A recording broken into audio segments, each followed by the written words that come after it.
Ciao Juventini of the world, my name is Giuseppe, welcome back on the channel, I hope you're all doing well. As you see, we don't start with the same tone of voice, tempo, energy as we usually do, because today it's the 29th of May, which is and will always be remembered as the saddest day in Juventus history, because exactly 39 years ago, unfortunately, 39 angels passed away.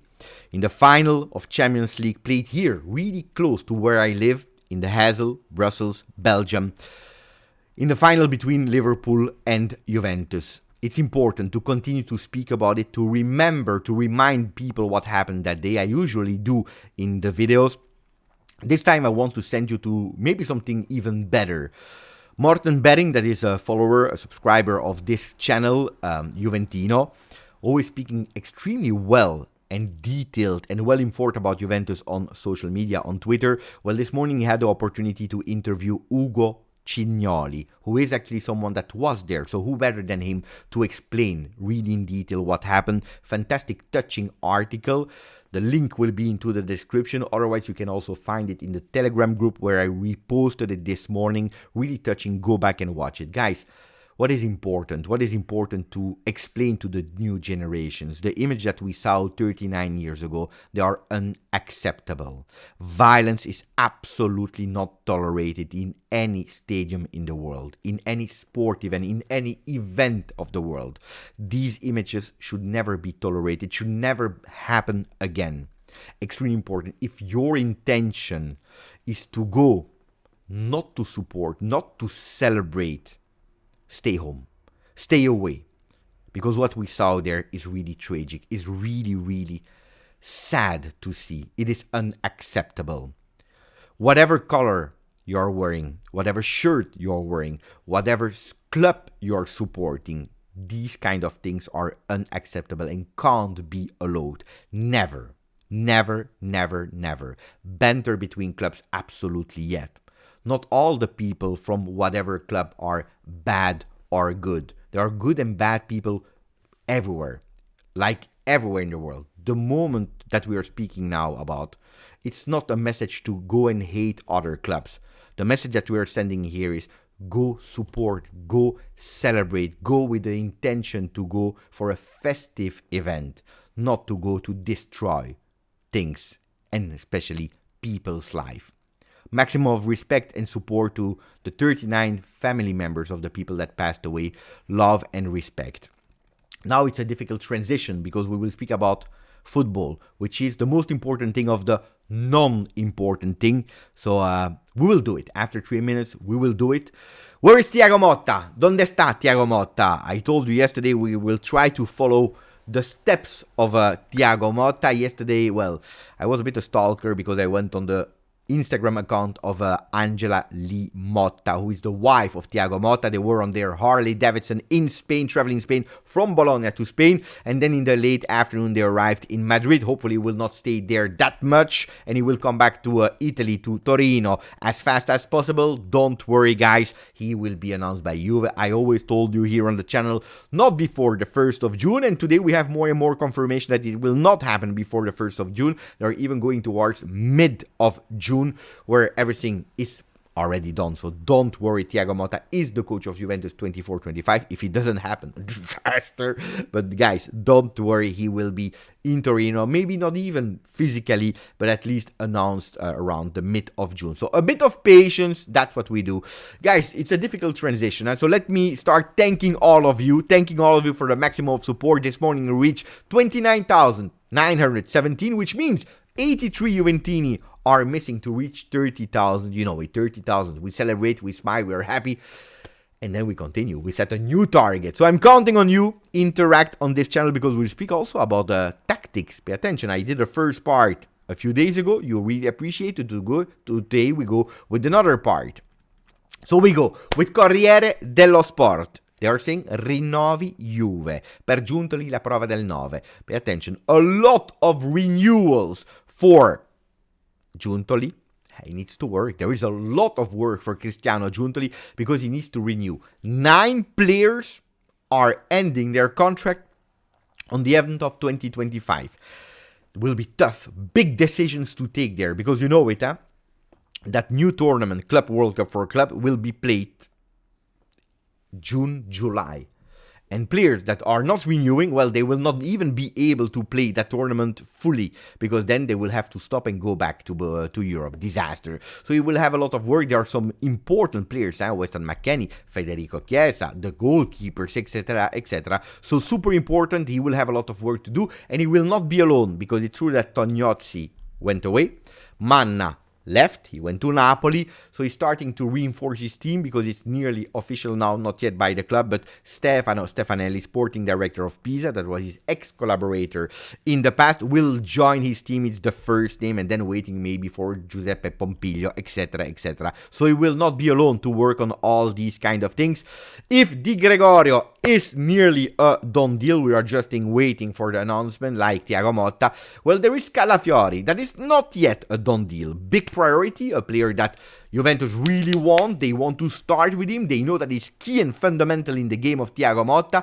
Well, Calafiori, Juventus is working on him since really long. It is not yet a done deal, but the talks are open. What is the really strength of Juventus, the advantage of Juventus? The fact that Calafiori, he wants to leave. He wants to leave, he wants to go to Juve. Guys, you love it, you hate it, whatever you want, but Juventus is the most hated club, but as well the most loved club. It is the biggest club of Italy. When a player like Calafiori sees the opportunity, like Thiago Motta, that he can do that step towards the biggest club of Italy, they don't think about it. When you have Juventus in mind, it's difficult to take it away. Think about yourself. The day that you started falling in love for Juve, did that love go away? Never, because you are a Juventino still to today. So Calafiori wants to join. Unfortunately, Bologna, they will go in Champions League, and they don't want to lose the coach, all their strong players, etc., etc. So they want to keep him, and they are asking for a big price. Also because 40% is going to the ex-club from Switzerland of Calafiori. So pay attention, 25 million euro is what Juventus want to go for. 30 million euro is the request of Bologna, but in these 25 million euro, Juventus, they want to insert some players. Who are the players that we are talking about? Well, Hans Nicolussi is one of the names, we already told you. Another one is Facundo Gonzalez, that did really well in that second part of the season at Sampdoria. Not sure yet if he can be a starter in a big club. Not sure yet if he can be the starter to replace Calafiori, but he can be an important one for Bologna. Another player that is under discussion, a few clubs are going for him, is Fabio Miretti. But at the moment, Bologna is asking for another player. They are smart. Sartori is really smart. They are asking for Tommaso Barbieri, 21 years old. Who is Tommaso Barbieri? The right back from Juventus that was on loan at Pisa.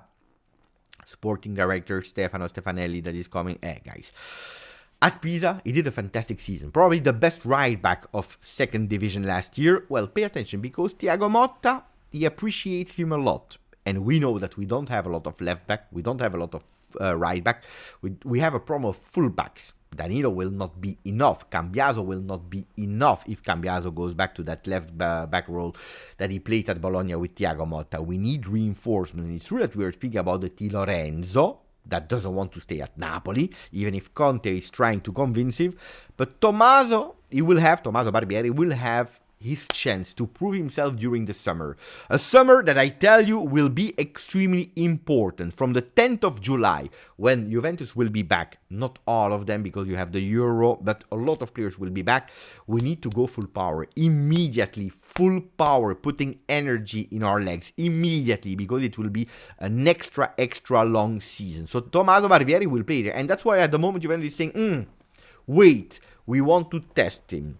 Thiago Motta is thinking about the new philosophy. We already spoke about the first part of tactics a few videos ago. Now we continue with the second part. Spaces, ideas, invention, change of formation. Thinking about the ideas of Thiago Motta. At least this is how they are explaining it in Gazzetta dello Sport. And don't get me wrong, because yesterday a few of you, probably the people that didn't watch entirely the video, that wanted to react immediately because they saw the title. No, Juventus will not change their DNA. Juventus will not change their style of play. Juventus will not copy or want to become a tiki-taka Barcelona. This is not what we spoke about yesterday.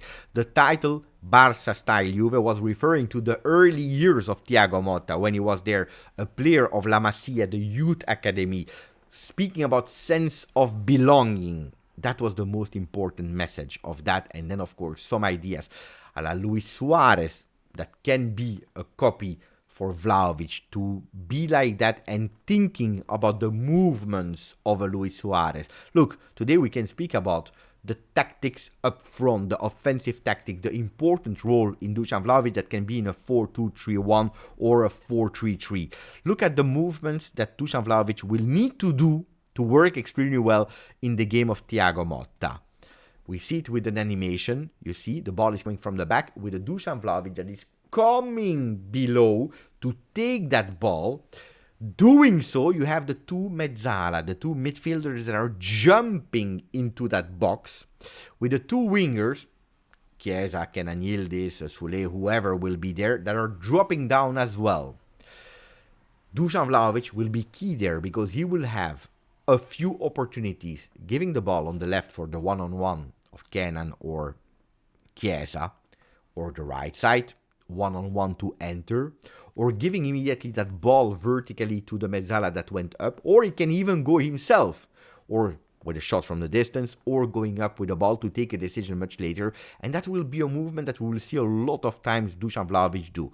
Up and down, up and down, up and down, and then taking decisions. So the role of Dusan Vlahovic will be crucial. We spoke last time about the role important of Calafiori. Today I really wanted to appoint the goal of that number 9, super important. Of course, we are asking ourselves who will be the midfielders. Will it be Rabio or not? Well, the discussions between Rabio and Juventus will continue this week with the agent of Adrien Rabiot, that is Véronique de Mamma. At the moment, they all have the same vision. They all have the same intention. The intention is to stay together from Juventus side because they want to keep a player that is international level. Because if not, they will need to replace him with at least a midfielder of 35-40 million euro, which we don't have, on top of the other midfielder that we already want. So that.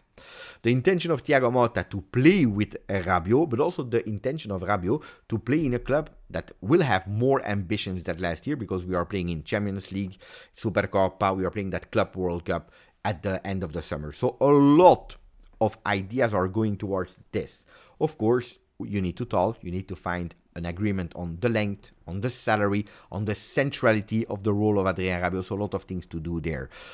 Di Lorenzo, Juventus is trying. This is the small title on Gazzetta dello Sport. Guys, today there is Fiorentina that is playing against Olympiacos in Confederation League. Maybe another Italian trophy in Europe. Let's see what will happen. Let me know who you will support today. The Greek Olympiacos or the Italian team of Italiano, that is Fiorentina. Let me know in the comments. Thank you, grazie, forza, Juve.